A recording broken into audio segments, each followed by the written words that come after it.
ఏమి జనం, ఏమి జనం, ఎటు చూసినా జనం, ఎటు చూపినా జనం, ఎటు మళ్ళినా జనం, ఎటు అల్లినా జనం, కనుచూపు మేర జనం, కనిపించే మేర జనం, ఆకాశం అంచుల వరకు జనం.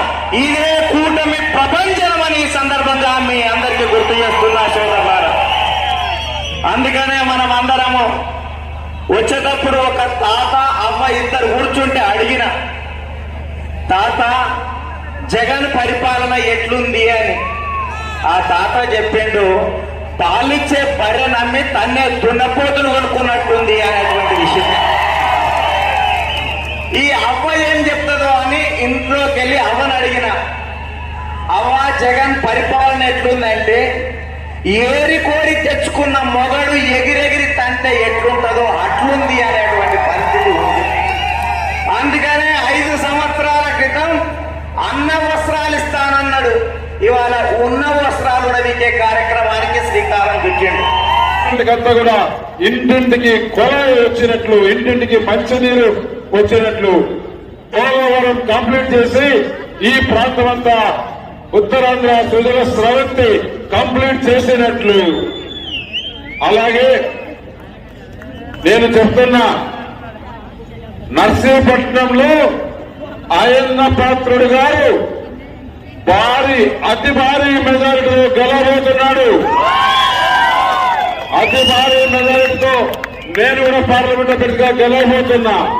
గెలిచిన తర్వాత మాకు ఆనందం అనేది ఒక పక్క ఉంటే బాధ్యత పెరిగింది. మీకోసం 5 సంవత్సరాలు ఎవరు చేయనంత స్వాతంత్రం వచ్చినప్పటి నుంచి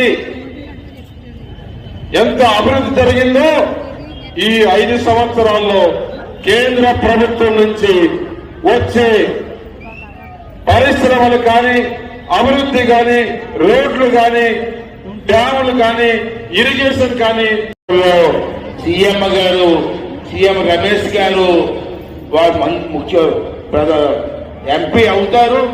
నేను ఒకటే కోరుతున్నాను, మీ అందరి సమక్షంలో ఏదైనా ఇండస్ట్రీస్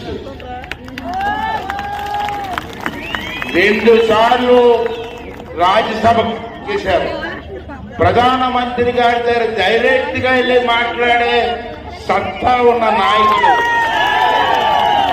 మీ అందరి సమక్షంలో సార్ మిమ్మల్ని ఒకటి అడుగుతాను, మీరు ఎంపీ అవుతారు నో డౌట్.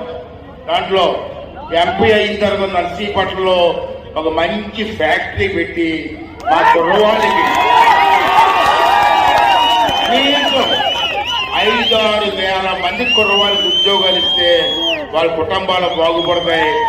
దానికి మీరు అందరూ సహకరించవలసిందిగా కోరుకుంటూ, రేపు జరగబోయేటువంటి 13వ తారీఖున ఎన్నికల్లో మీరందరూ కలిసి సైకిల్ గుర్తు ఎమ్మెల్యేగా నాకు, ఎంపీగా కమలం గుర్తు ఇద్దరికి ఓటేసి మా ఇద్దరిని గెలిపిస్తే నాకు తోడుగా రమేష్ గారు తోడుగా నేను పనిచేసి 5 సంవత్సరాలు మీకు సేవ చేసుకుంటానని చెప్పి మీ అందరికీ మనం చేస్తున్నాను.